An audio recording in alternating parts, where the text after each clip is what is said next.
Here's question 6 of the 2022 National 5 Biology paper. This is section 2. And we're looking at an experiment here in aerobic respiration. So the following apparatus was set up to investigate aerobic respiration in peas. There you go. Let's have a look at what's happening here. So we have a respirometer set up of some kind here. Let's have a look at the experiment first before we move on to the questions. There are dead peas on this side, there are live peas on this side. Well, we would not expect the dead peas to be carrying out respiration. We would expect the living peas to be carrying out respiration, okay? At the bottom of each tube there's a chemical to absorb carbon dioxide, so that removes carbon dioxide from the air completely as both its original carbon dioxide and any carbon dioxide produced by aerobic respiration. Remember, carbon dioxide is a product of aerobic respiration. So that'll remove the carbon dioxide.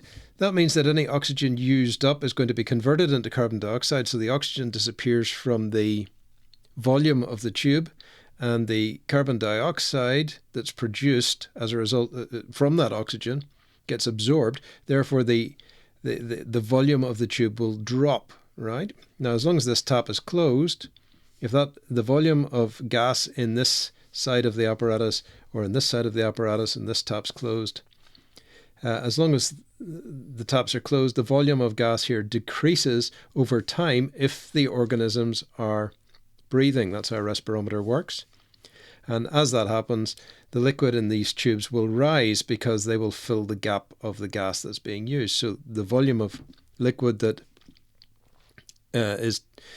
comes up into the tube is displacing the missing gas, right? And you can read it off on a scale.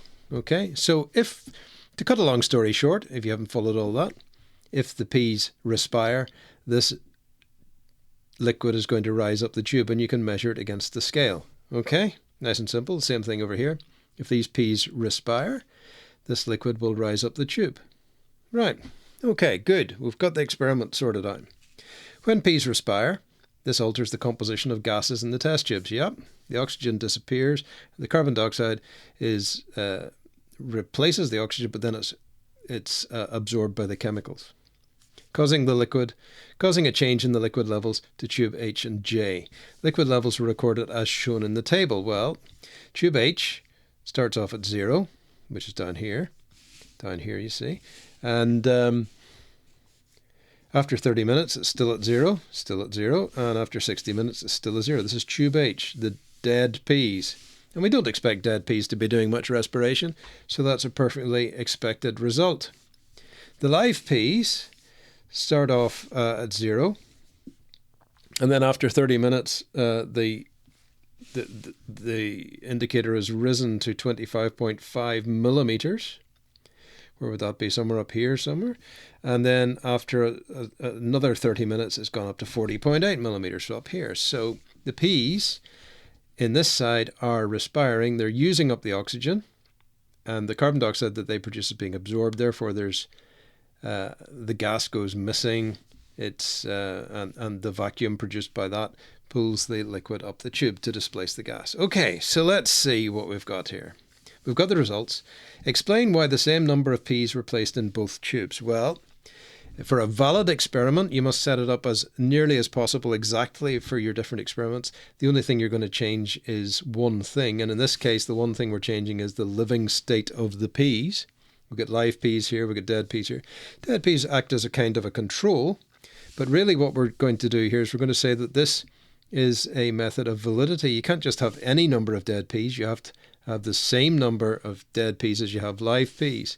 So the experiment, the number of peas will make the experiment valid. This will make, to make the experiment valid. Now you can't say to make it a fair test. That's primary school talk. You can't use fair test in National 5. You might remember that from primary school. You have to unlearn that and talk about validity and reliability and the various different ways of making things a fair test. Specifically, and validity is one of them. So the experiment is valid as a result of having the same number of P's. Okay, calculate the percentage increase in the 30-minute, between the 30-minute and 60-minute readings in tube J. Well, okay, in order to calculate percentage increase, what we need to do is, so the percent increase, or percent change if you like, is going to equal the change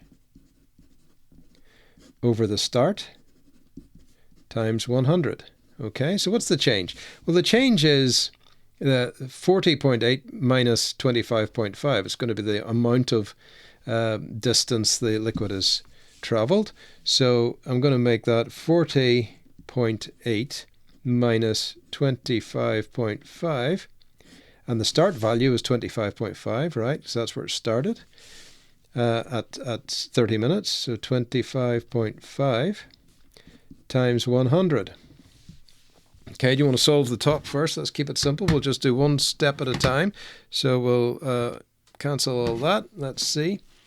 Can we see the calculator nicely? Yes, we can. So 40.8 minus 25.5 equals, that gives us, let's do this, 15.3.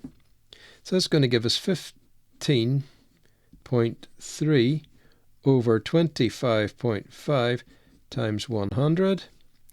And then cancel that. 15.3 divided by 25.5 equals, and that's going to give us 0.6 times 100. Oh, God.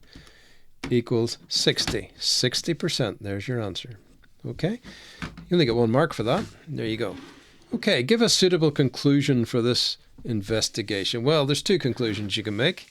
Live peas carry out aerobic respiration, or dead peas don't carry out aerobic respiration, right? So one of those 2 is going to be fine. So live peas carry out aerobic respiration. Okay, 1 mark for that. You don't need to go into too much detail. It doesn't say compare the results from the 2 tubes, so just give a conclusion. And the conclusion is that live peas carry out aerobic respiration, or that dead peas do not carry out aerobic respiration. Suggest an improvement to this investigation that would make the results more reliable. Well, reliability is about doing lots of tests, because remember, in biology, we're dealing with living organisms which are all genetically unique. And of course, we're dealing with human error and experiments. So the more experiments we carry out, the more reliable the results are going to be. So we would repeat the experiment